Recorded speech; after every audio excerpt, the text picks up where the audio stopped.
Hello, Fishbowl. Thank you for joining us. As always, my name is Samantha Legere, and I'm the marketing manager at the career coaching company Vulcan. I'm here with today's guest, Rachel Surwitz, who is the founder, CEO, and career coach at Vulcan. So we're excited that this is our 12th time speaking on Fishbowl. Can't believe it. But you guys can follow us by clicking on our profiles to be notified of future conversations. But today we are kicking off our fourth session in our new Career Living Room series, which focuses on different career topics so that you can get a holistic set of career guidance to ensure you can succeed.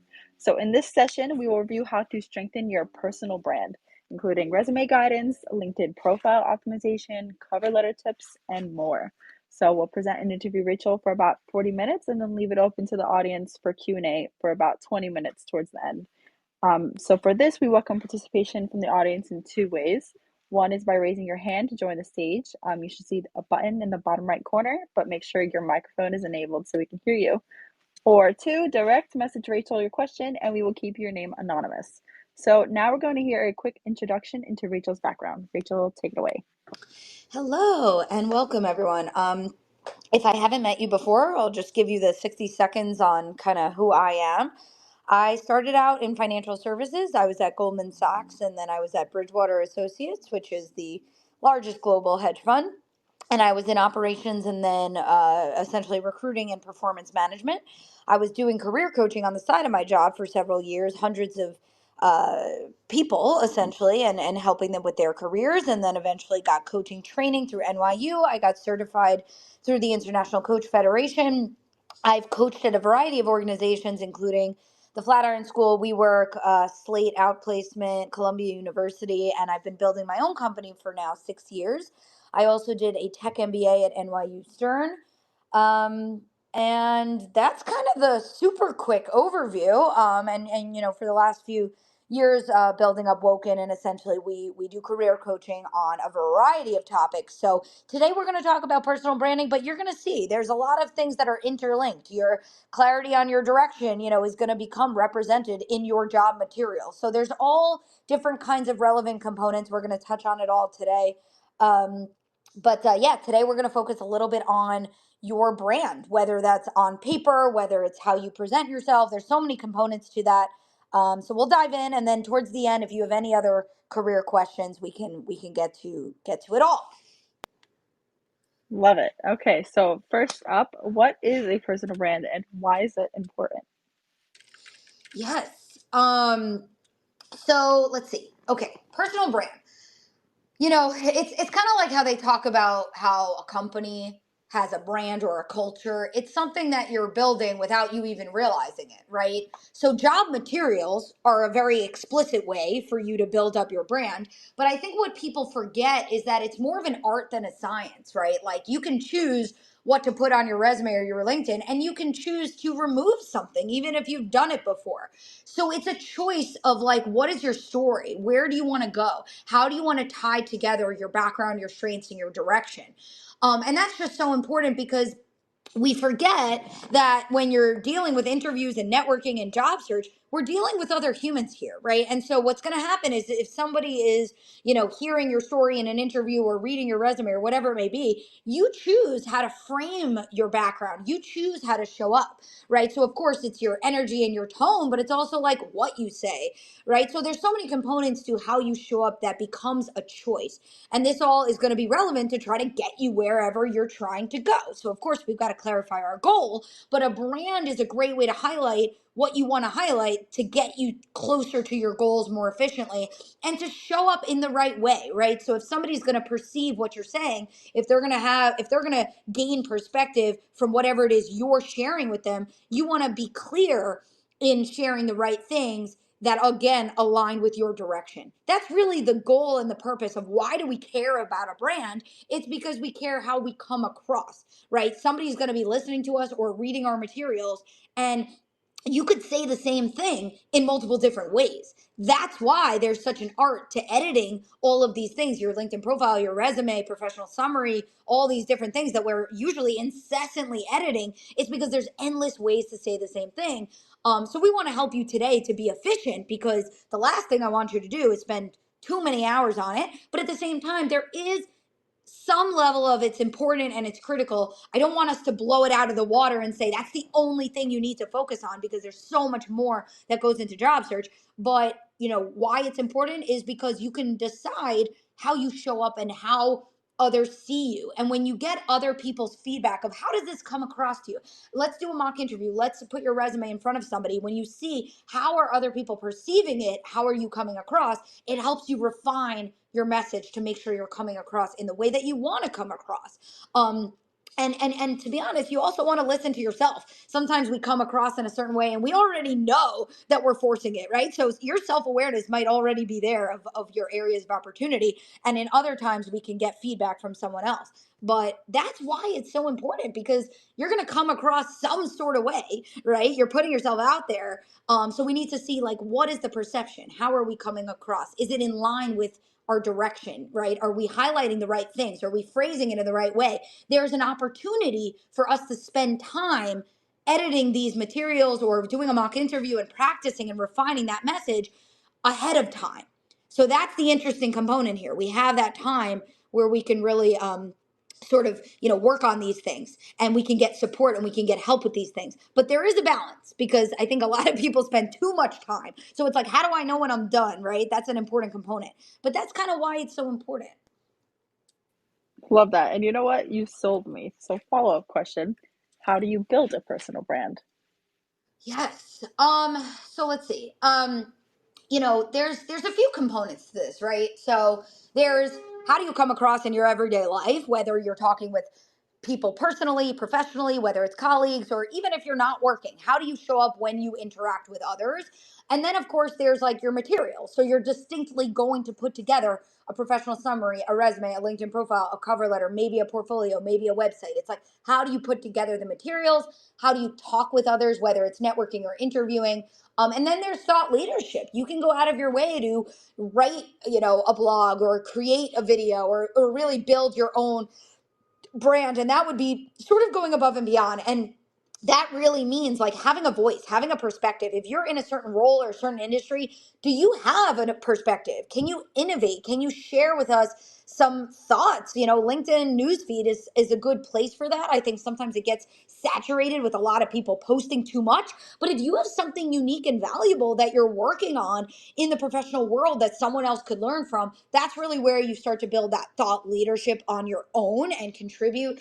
But you want to be thoughtful. It's not just about quantity, it's about quality. If you want to build a followership, say things that are unique and valuable. But again, you're already in a certain role in a certain industry. Most likely you're probably connecting the dots in some way, shape, or form. The thing also to just be wary of is when you're building that brand and you're building your materials, a lot of people jump to, like, when you just jump from like, who am I, and I need to write it down, sometimes we get trapped in writing like this generic jargony thing, because somebody's asking you to write a professional summary or a cover letter. You're going to be tempted to write, I'm a great problem solver, I'm a great communicator. So just be wary that when you're jumping from A to Z, which is, who am I, let me try to write it down, there's a middle ground of trying to actually reflect and build self-awareness of, why are you a great communicator, why are you a great problem solver, and get really authentic, because you just want to make sure that it's not just that you have these materials, it's that it's as authentic and specific and valuable as humanly possible. You want to use that real estate really wisely. If you have resume or LinkedIn profile, there's ways of optimizing each of these sets of materials. And oftentimes these days, resume, of course, it's important for ATS systems, but sometimes it's the aftermath. You might network and get your foot in the door, and then you send the resume. So you want to really understand, what is this material used for and when? Even with the LinkedIn, you want to optimize so that you come up in the right searches. Sometimes it's about how does it read by a human, and some of these materials are like, how is this getting picked up in the searches and the automated tools, right? So there's different ways to look at each of these materials. What is the goal? What is the purpose of each of these things? And how should I approach each one? I love it. And I can hear the passion in your voice when you speak about this. So, you guys listen to her. Okay, so next question. What are the key personal branding materials to pay attention to? You've kind of already mentioned them, but maybe just expand upon it a little bit here. Yeah. So let's see. Okay, yeah, personal material. So the materials you want to think about are professional summary. I think we're going to talk about that a little bit, but that's something you can use on your LinkedIn About section. It's something you can use on the resume. And I know there's a lot of dicey thoughts on whether we should or shouldn't use it, so we can talk about that. But I like to have a professional summary because even if somebody says, tell me about yourself, you're going to need to verbally explain who you are. And of course, you can do the same thing in writing. So a concise overview as to who you are. I think people jump to not doing it just because they don't know how to do it well. If you're talking about in writing, having some sort of summary on your resume. Of course, we have our resume, we have a cover letter, we have LinkedIn profile, which we have to optimize, of course. Sometimes people may have a portfolio or a website. Sometimes people have some sort of blog or even, could be a social media account if it's relevant to you professionally. Those are some of the main things. I also love a good video pitch. So now we have video accessible to us. You could record a 1-minute introduction of yourself on YouTube. That's another format of how to introduce yourself. As is a portfolio, which is another new sort of trend, because the resume may tell the story in one way, a portfolio may tell us, the same achievements in a different format. So there's a lot of different formats you can use, of course, but those are sort of the quick ones to be aware of. Of course. Okay, so now let's get into the nitty-gritty of each job search material. So first up, everyone knows these resumes. Do you suggest having multiple versions of the resume, or where else do you see people trip up on resumes in general? Yeah. So number one is spending too much time on it. I like to create a once a week moment where you can look at your resume and incrementally, periodically update it and strengthen it. If you're like incessantly editing it for hours on end, like I personally just don't see that that's worth the time. Now, is it important to tailor a resume in line with your direction? Absolutely. But this is why I'm such a big fan of having one resume version. If you have one resume version, well, first of all, you have one resume because you're one person. If you have multiple resumes, it means you have multiple different career path directions or options. If you have different direction options, are you sure about which one is the best fit for you? I think people conflate the fact of like, if I have more direction options, then I have more opportunities. That may or may not be true. So you could have a refined direction that you know is a fit for you, a strong fit for you, and then you actually go out of your way to get really creative to say, how do I find more opportunities within the path that actually makes sense for me? So you can still find that volume within the type of role that makes sense for you and go find more of that. If you have 2 or 3 different versions, you may be spreading yourself thin and dividing up your time across too many different things. So which one is the best fit for you, and how do you start to make your case for that?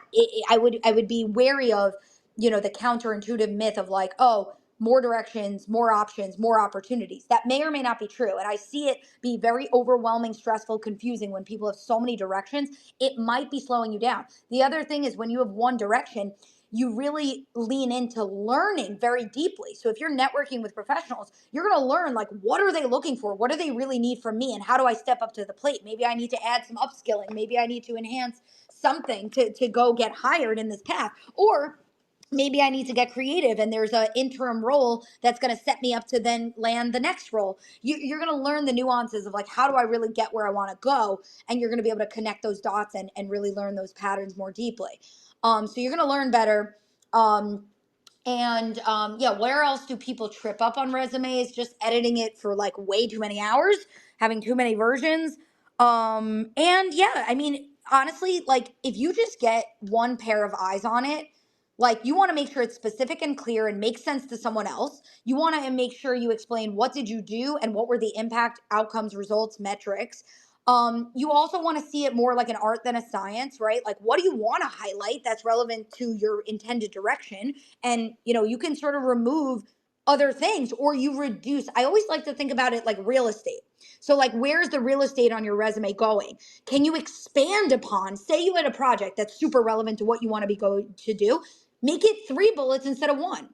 How do you make it more of like that art than a science, right? Where are you giving the space on your resume?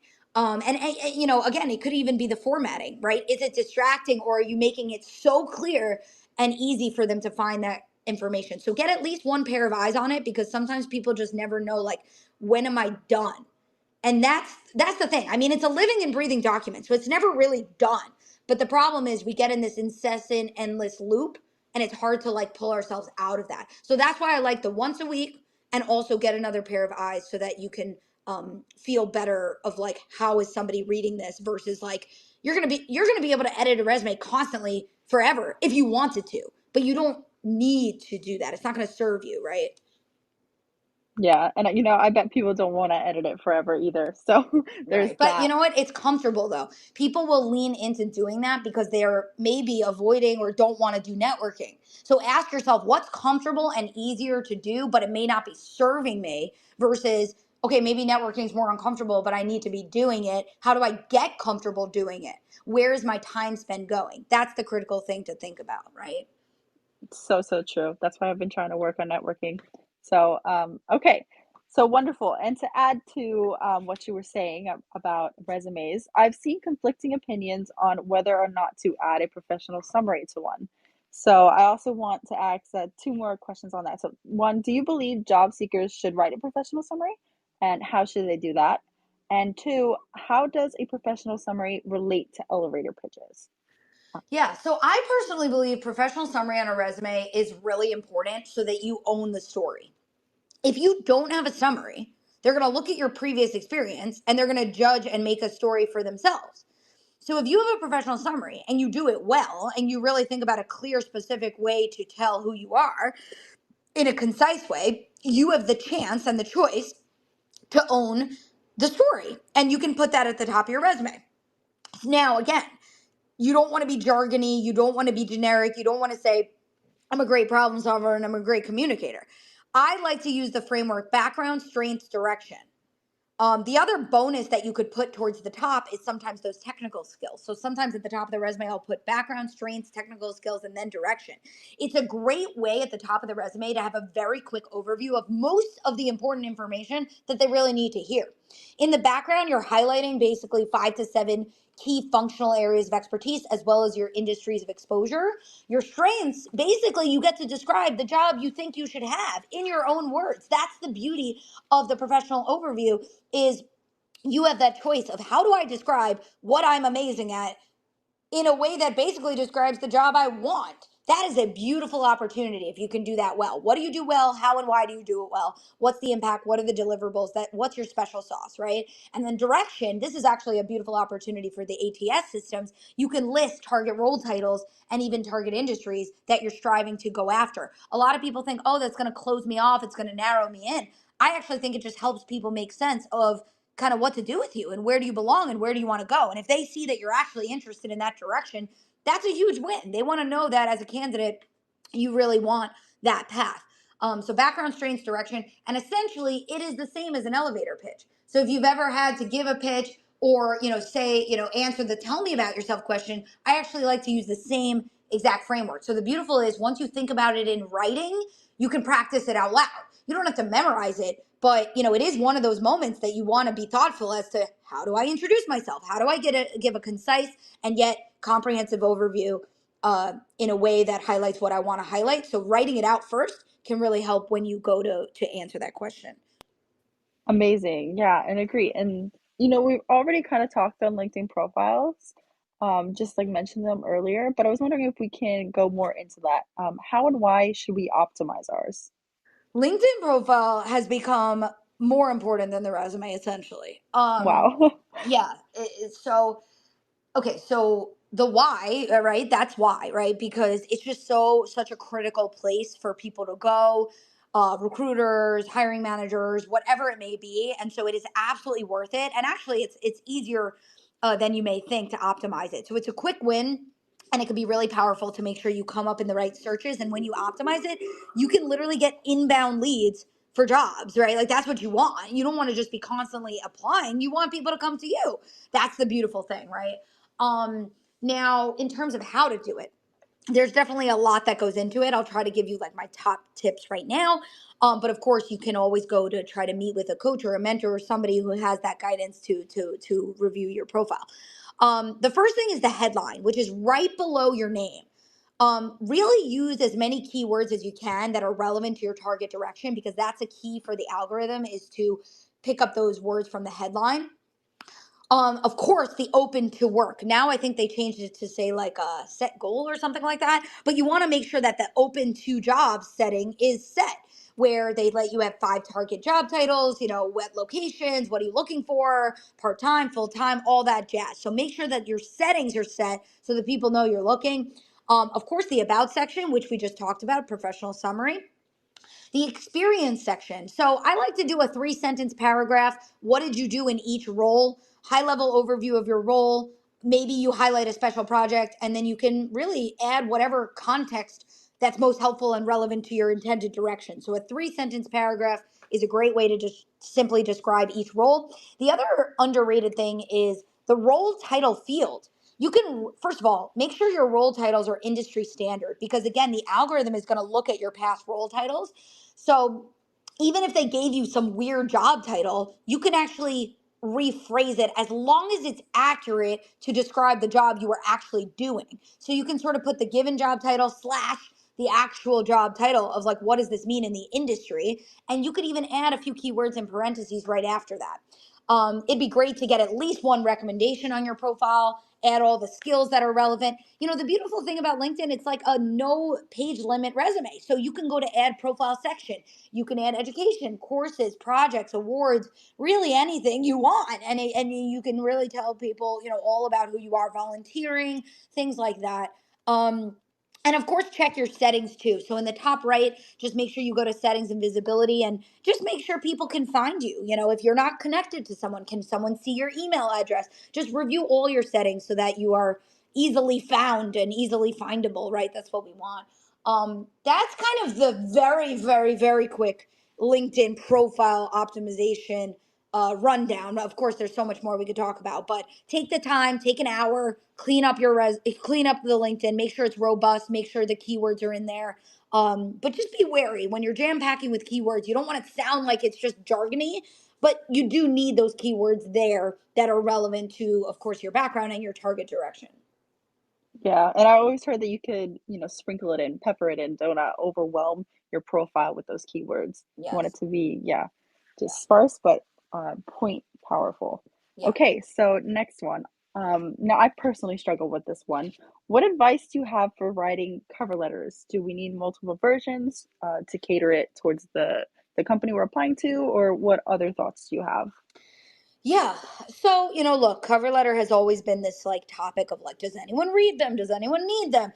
Personally, I like to help somebody with a cover letter generator or a template, because if you have a template to make your life easier and you can come up with one clean, strong version, I think it's worth having it versus applying without it. Meaning, if you can find help and get a clean, strong version done in 2 to 3 hours, I think it's worth it in the end of the day. And personally, by the way, we didn't really talk about this, but personal branding, I like to take a week or two and do all of these materials before you start applying to anything.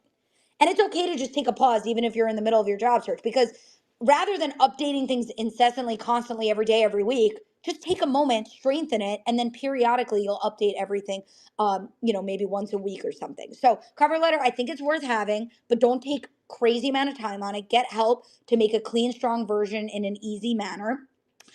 Now, you would need a different version if there's two or three different roles that you're going after, because the body paragraphs, you're going to highlight a relevant project to that role. Again, if you have different versions, I would just ask yourself, do I have so many different options and directions, and do I need to get a little bit of, more clarity on what path makes sense for me, right? So you could have different options, but ask yourself, what does that mean? Is that helping me in my job search? You know what I'm saying? So that's how I would think about cover letters.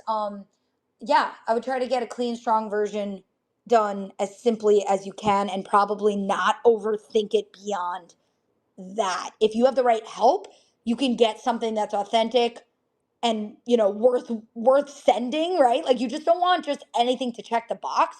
You want to spend enough time that it's like you wrote it decently well, but again, with good templates and help out there, you don't need to overcomplicate it, because your time is definitely better spent elsewhere. But I think it's worth having, right? And just creating it up front before you start your search. Yeah, definitely. And more and more you see companies that are like, if you don't have it, don't bother applying. So that's Exactly, definitely is exactly. something. Right. I do think they are starting to use that as like just a small little differentiator. So it's not something to ignore. That being said, I think a lot of people are like, this is such a painful exercise. So, like, just get support, get a template, get a coach, get a mentor, get a peer, get someone to help you because it could be important and valuable and worth it.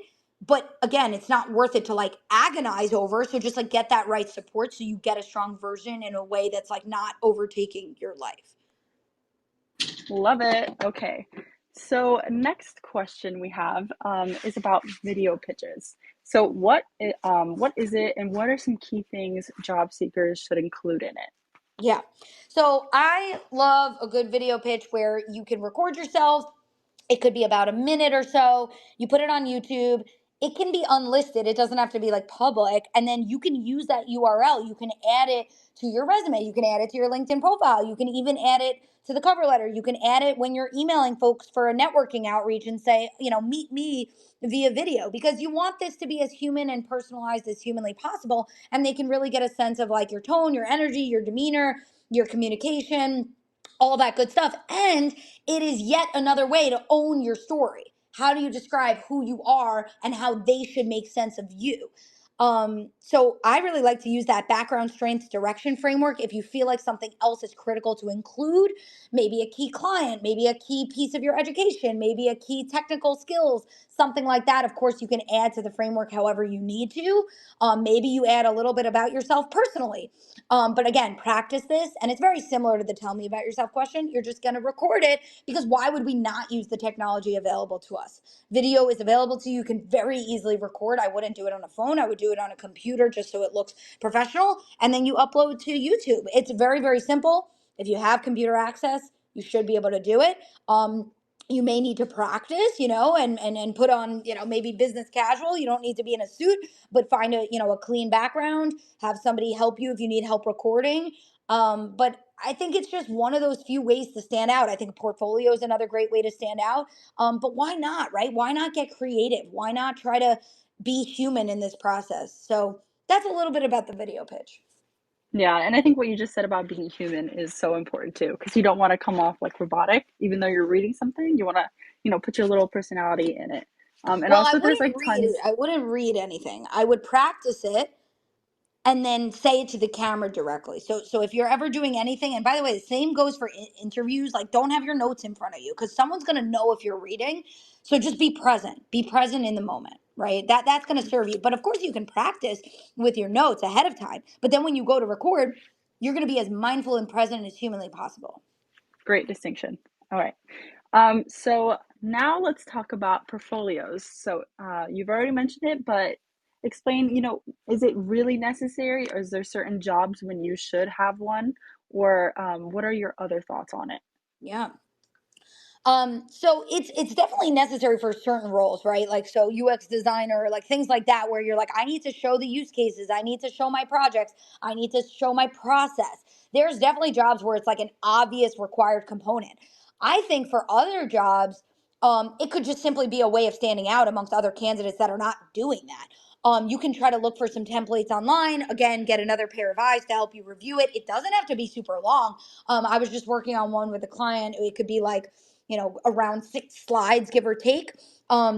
So try to find a template, get some support with it. But it's essentially just a different framework, a different way of visualizing your background. Maybe you can tell stories. Like, for example, in this particular portfolio, we were doing slides, right? And by the way, you could have a website. It just depends. If you're in the world of website design or marketing or social media or UX design or something like that, you can showcase your skills by designing something, right? But, again, if you are in some other type of field, you don't need to show off design skills. You can still just use some slides to describe your background. And so in her case, right, we had a title slide, we had a little bit of that professional overview, slide 2, and then slides, let's say 3 through 6, you can break down. Maybe you have 2 to 3 to 4, core areas of your functional expertise, you have a slide for each one. You can get creative with visualizing things more simply, more easily, in a different format, a different style, to make it easy for someone to understand your expertise. And then, maybe a final slide could be work you're interested in getting involved with. And of course, the last slide, contact information, where can they reach you? There's so many different ways to go about it, but it just shows that you're going above and beyond. It makes it easy and simple for someone to get to know you, your background, your skills. And I think it looks nice. It looks good. It looks like you really tried. It looks like you're somebody who goes above and beyond, right? It tells about you. The deliverable that you put together, I think, can say more about you, not just the words, but the fact that you put this together at all, could be cool to see. But just like anything, just get another pair of eyes before you just start sending it out, just to see how it's coming across and the perception. You don't want it to be too wordy or anything like that. But I think you can get creative. I think it can show that you stand out. I think it could tell about your experience in a different way. And of course, there's also website or an option versus slides. It just depends, right? It depends, what is your path, and is it worth your time to do something like this? So chat with somebody to debate whether that's something that would help you. It really depends on what are you seeing in your job search and where are you struggling and what is worth your time. So I wouldn't just like dive in immediately per se, but it is a tactic you can explore if you feel like it could help you, depending on what you've been seeing in your search so far. Yes, makes complete sense. Agree with you. Okay, great. So now that we've covered all the different job search materials, how much time should everyone spend strengthening them? And how often should you update your personal branding materials? Yes, well, I've definitely mentioned that, right? So, give or take once a week is a nice, happy medium of update. And by the way, that's if you're actively in job search. If you're just working and you're not in job search, you could update your materials maybe once every 3 months, give or take. It could be once every 6 months. It really depends where you're at in your career. It could be once a month. It really is up to you. But if you're actively in job search, I think once a week is a really happy balance. A lot of people are just incessantly editing these materials constantly. It takes so much time. So again, I like to periodically, incrementally update and strengthen your materials once a week. In terms of how much time to take on each thing, it really depends on kind of what support you have. Do you have a template? Do you have someone else helping you edit? Because if you're on your own, it could just take forever and you're kind of like, I don't know when I'm done. I don't know what feedback, what to work on, what to improve. So make sure you have another pair of eyes, because that's going to make cut the time down a lot. Honestly, a professional summary with the right help could take 20 to 30 minutes. Resume with the right help, usually there's a few backs and forths, right? We leave comments, we edit, we go back and forth a few times. That, depending on how often you're looking at the comments and adjusting, it could take a week, it could take 2 weeks to edit and strengthen a resume. It really just depends on how much time you're putting in, how frequently you're looking at it, things like that. Um, and then, cover letter, again, with the right template and the right help and the right editing, honestly, to generate that, maybe an hour or two. It's not a long letter. It's just like, do you know what to put in the letter, right? And then LinkedIn profile optimization. Again, once you have the right guidance, you could probably update your LinkedIn in like an hour, give or take. There's always more you can do, right? But I would just see it as like, what's good enough right now? What's strong enough right now? How can I apply the tips? And then over the course of time, as you notice more keywords, just keep a running list of those. And then, you can always come back to these materials and add in the keywords that you need to be there. Absolutely. Thanks for that. Okay. And now, what advice do you have for those editing personal branding materials when changing careers? Yeah. Yeah. So when you're pivoting, right, personal branding is really important. It's sort of tough because you can't really like call yourself a certain role that's like very different if you've never done it before, but there are ways of still incorporating those keywords to describe what work motivates you, what work you're interested in. The other thing is, it becomes really important to have some upskilling. So maybe you do some pro bono work on the side for 5 hours a week for 3 months and you help out a startup. That way you can say you've had that role title and you get some hands-on experience with the thing that you're looking to do. So you do some volunteer, you do pro bono, you do consulting, you do freelancing, you maybe do a course, a certification, a boot camp, whatever it is you're doing to learn and develop the skills you want to do those things. And of course, you want to represent them on your resume, on your LinkedIn. And it could even be part of your cover letter. It could be part of your professional summary. It could be part of your video pitch. Oh, I just completed this course and it was 6 months and it took me 1,000 hours and I did all this stuff and here's what I learned and yada, yada, yada, right? So, like, if you've done that learning, showcase it. So, if you're pivoting, of course, you got to clarify the direction. You got to choose your upskilling opportunities and then you got to represent those in your branding materials.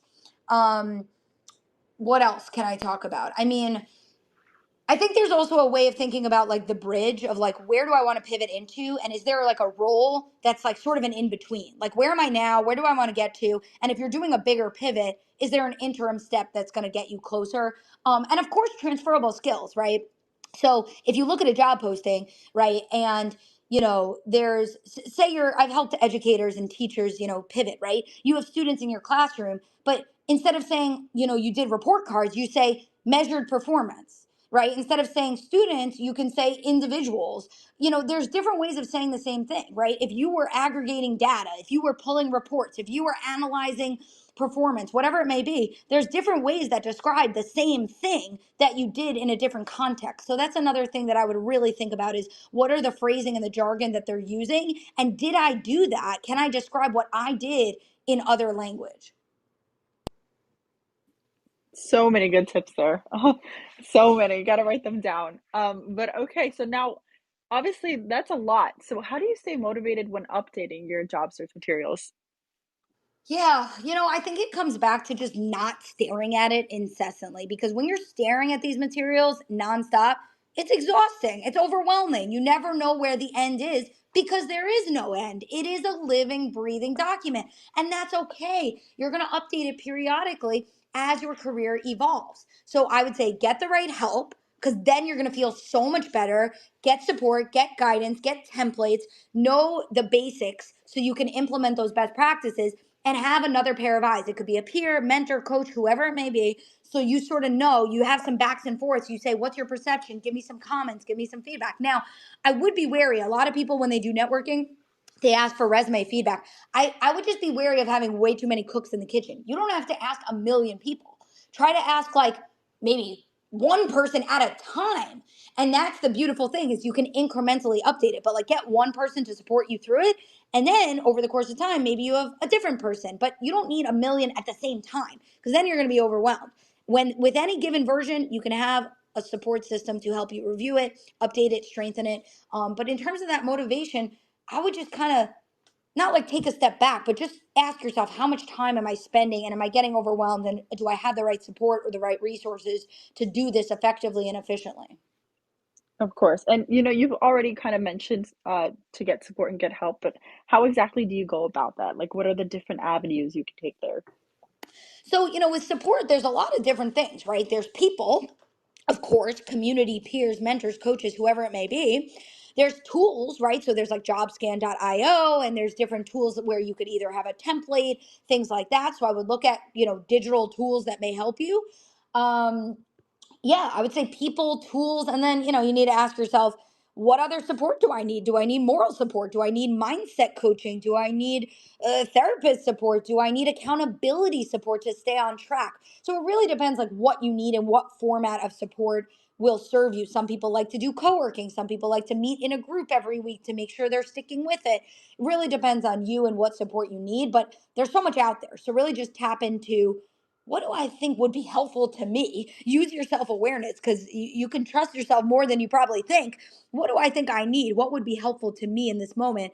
And make sure you're seeking that out versus feeling like you're totally alone in all of this. Great. Okay, so thank you for all of that advice, Rachel. We've hit the 40-minute mark.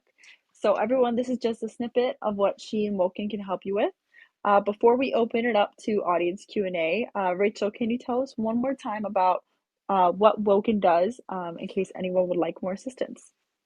Yes, and we have a very vast free career resources library on our website, and we always offer a free initial call. But essentially, we do coaching, and then in between our coaching calls, we are there with you basically 24/7. So if you are editing your materials, we're there to do that with you.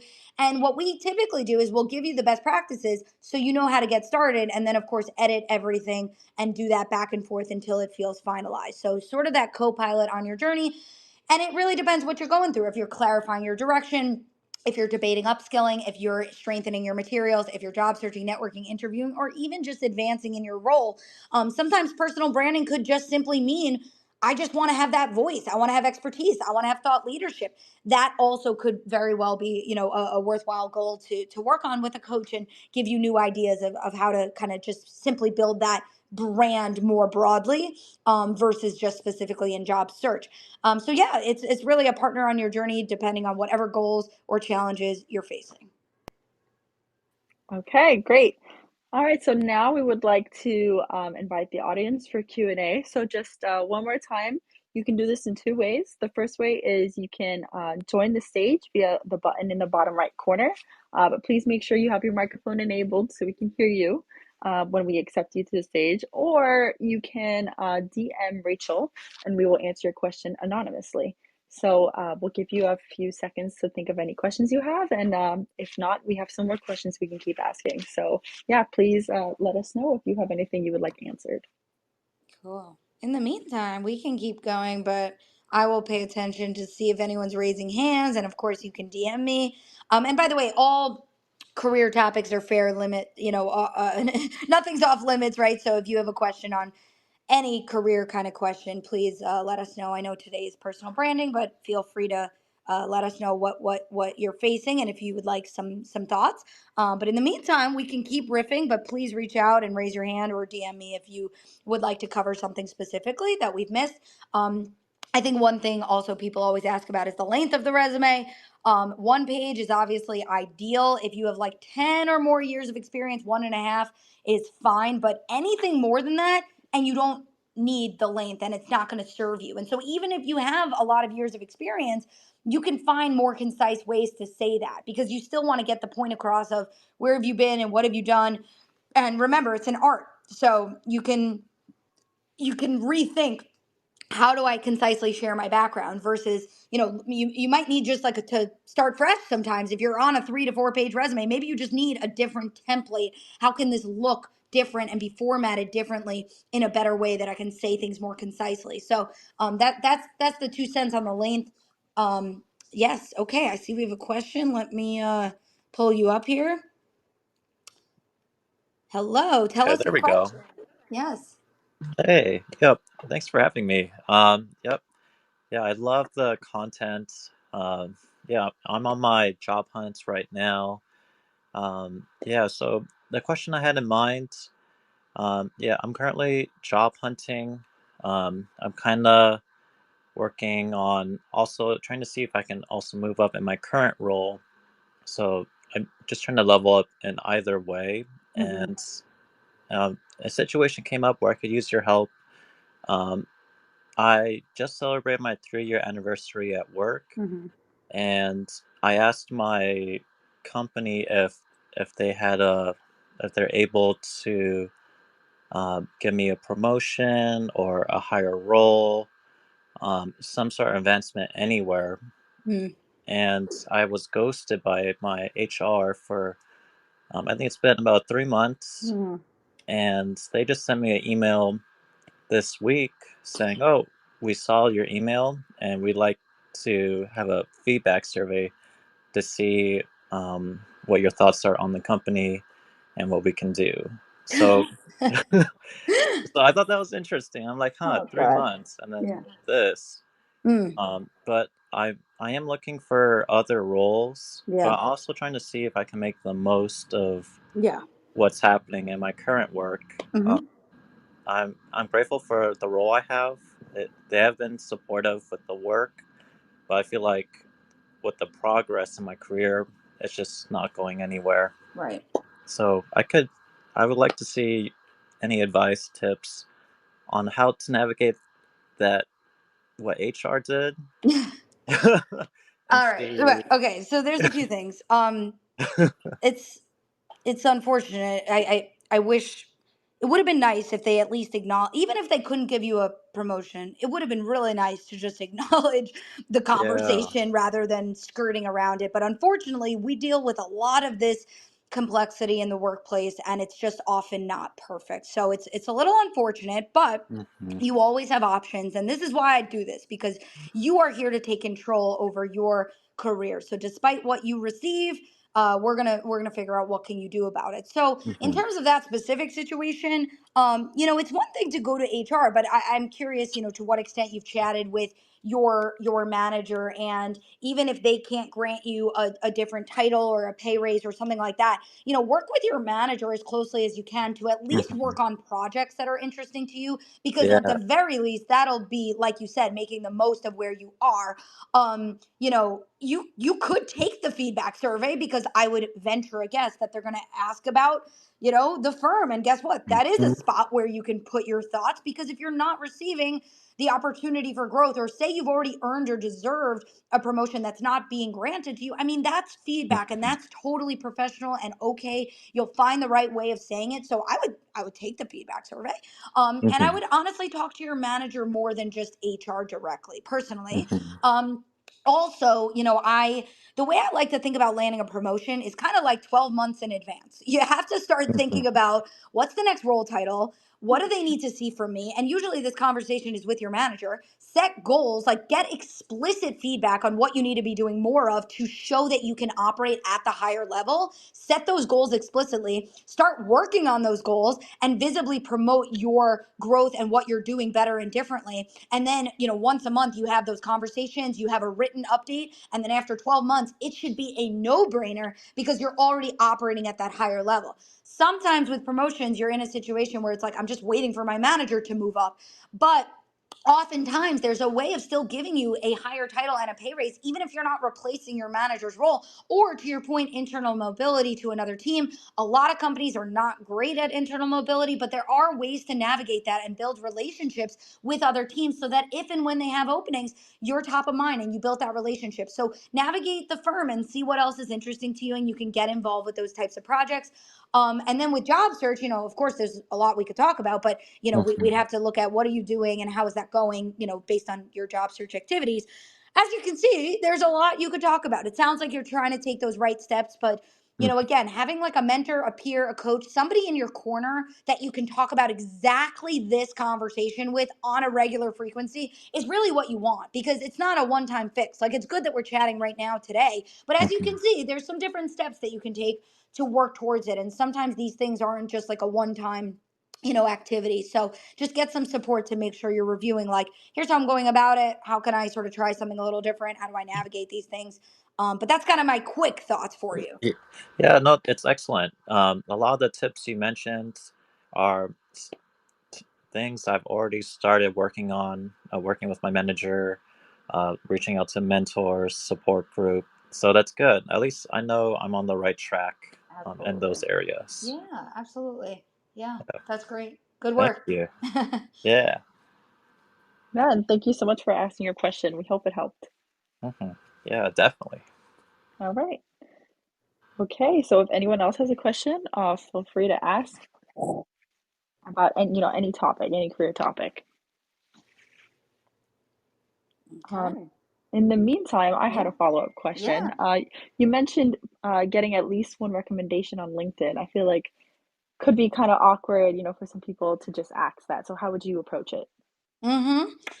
I would find anyone you had a good working relationship with. It could be a colleague, it could be a mentor, it could be a manager, it could be a client, it could be a vendor, it could be anyone that could speak to what it's like to work with you. Now, ideally, if there's somebody who saw the work that you did that really is relevant to the work you want to be doing, that's great if they can call that out, if they're willing to. But really, it's more about like your demeanor and like your style, your approach, your strengths, and you can let them write it in their own words.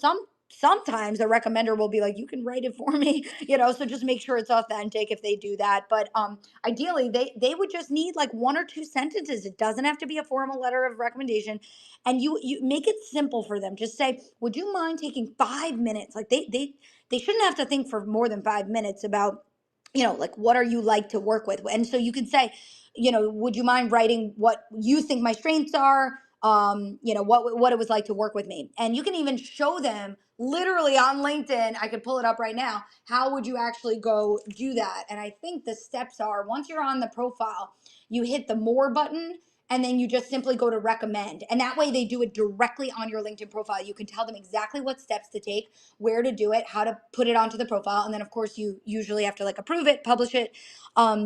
to your profile. But that's how I would do it. And I would just send them an email, or depends how you communicate with them. And, sometimes we have to follow up because we are asking them to take time, but just make it simple. It's a 5-minute thing. I would try to get at least one. If somebody saw your work that's relevant to what you want to be doing, great. Ask them if they're willing to talk about that project. But worst case scenario, it's really just them talking about you as a person. And that's great, because if it's in someone else's own words, it's just nice for like a recruiter or a hiring manager. Look, it's not everything, but it helps a little bit for them to have like someone else's point of view on who you are, right? And it's in someone else's words. Like someone chose to write that and have their name attached to it. So I think people put a little bit of weight into it. It's worth you taking a little bit of time to make it happen. It's not the hardest thing in the world, right? It just takes a little bit of follow up and effort. But definitely worth doing. And ideally you would get one from like, each job. You don't have to go backwards, but like going forwards, any one role that you have, you'd probably want like at least one recommendation to, but especially if you're, ready to move on from that experience, you want to sort of document that, right? Makes sense? Sam, you're on mute. Oh, that's so funny. I was on mute. Oh my God. Okay. So I was just saying, what is your opinion on, I know you said maybe try to get one from each job, but what if you left your last one on a bad note? Is it okay to skip that one, or could you possibly, fill that gap with a coworker? Yeah, I think you can totally go to a colleague, vendor, client, whoever it may be. Yeah, if you weren't on a good term with somebody, then I just simply wouldn't go to that person. I mean, we're highlighting your strengths, right? If in an interview, if somebody asks you about a situation, or if somebody asks you tell me about a difficult time, you're going to tell them, right? No one's perfect. But in this case, you're going to go to whoever you had a good relationship with, right? And then ideally you try to find, I mean, it'd be nice to have 2 or 3 recommendations, but even just one, right? So just think about any one person you had a good relationship with. And that would be great. I'm going to invite our next speaker up and, see what question you have for us, Natalie. Uh-oh. Hi, Can't Natalie. hear you, Natalie. Oh, there we Yeah. go. Oh no, that's me. I was just gonna say, make Oh, sure your microphone is enabled. Maybe if you have an iPhone, it's on your settings, or Android, just so we can hear you.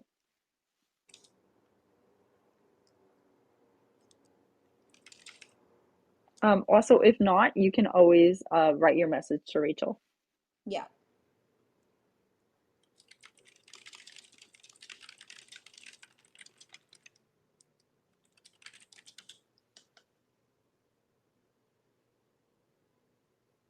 Or, don't do the same thing I did and put myself on mute when I didn't realize it. Yeah. Yeah, Natalie, write me a DM, or maybe you try to turn your sound on and off and see if that helps. But yeah, not hearing your voice, but definitely write your question to me. And if anyone else has a question, please let us know. We still have a few minutes here. Yeah, we're approaching the end, so, last minute questions, feel free. Okay, and then I just had one more quick question about you mentioned on the experience section of your LinkedIn to kind of put like 3 sentences. So how is that different from the resume experience that you put? Usually, is that bullets? Would you say to not directly write word for word what you wrote in your resume? How should someone write that? Ah, that's a great question. Yeah, I actually like on the LinkedIn experience section to do a short paragraph, and it is going to be different than the resume bullets. I think it looks really nice on the LinkedIn when you have a few paragraphs, because it makes it more readable, like a story. And again, that 3 sentence framework: 1 sentence, high level overview of your role; 2nd sentence, some key project or outcome or client; 3rd sentence is really open ended. Use it however you need to use it and what else you need to highlight. The bullets on your resume are actually totally different, right? You're choosing what to be really specific about each, accomplishment, outcomes, results, metrics. It's a little more details. You might have multiple bullets. With LinkedIn, I like a little bit more of a summary. I also like to use the first line as that high level overview of your role and all your areas of oversight or responsibility, because there's usually that see more button where it sort of gets truncated. And so if your first line is more of that overview, it gives you better information more quickly in case they don't hit that see more button. So I think a paragraph is just a little more readable, and it is different than the resume, and that also allows you to say it in a different way, right? And I just think it's a little more digestible and manageable to read the paragraphs on the profile. And again, they're still short paragraphs, versus a list of bullets. Like, to me, it's a little hard to digest. Now, why do we still do that on the resume? I mean, that could be a different question, right? But at least for the LinkedIn profile, that's kind of the style that I think usually works well. Okay, awesome. Thank you. Okay, so we only have a few minutes left in the conversation, so I'm going to share where people can find me, and Rachel will share where you can find her in Woken. So you can connect with me on LinkedIn by searching Samantha Legere. And Rachel, where can people connect with you in Woken? Yes, great question, and actually just answering this question in our messages as well. But our website is iamwoken.com. In terms of the resources, it's iamwoken.com/resources. We always offer a free initial one-on-one call, and we have a variety of frequencies too. So even if you're just navigating your role, you could meet with a coach on a quarterly basis. We have monthly, we have biweekly, we have weekly. It totally depends on what level of support would be helpful to you, and of course we're always accessible in between those calls. But yeah, we've got a ton of free resources also on LinkedIn. I'm pretty active on there. I'm always posting different guidance and videos and tips and ideas and whatnot, and helping you sort of break the mold, trying to say things that will be as valuable to you as possible versus, like, people are often you know recreating the wheel, right? They're talking about tailoring your resume and having a million versions. So I'm here to give you new approaches, right? What would happen if you had one resume, right? So if you want to think outside the box a little bit, LinkedIn is my main place I go to share thoughts. You can DM me, you can message me, you can email me. Please let me know what you need help with. I'm always here. And even if you're not coaching, I'm happy to answer your questions, any shape or form. I'm happy to message you, or even incorporate the content into our future sessions. We are here on Fishbowl every 2 weeks, and I think our next few sessions, we've got upskilling, we've got networking, we've got job searching, a lot of topics to come. So definitely follow us for more Fishbowl conversations. Yep. All right, so this is the end of our discussion. Thank you all for joining. Like Rachel just said, if you enjoyed this conversation, follow us on Fishbowl by clicking our profiles to be notified of our future events. The next one coming up is Upskilling Opportunities on November 2nd. So we will see you all there, and I hope you have a good rest of your day. Awesome. Bye, Bye, everyone. everyone.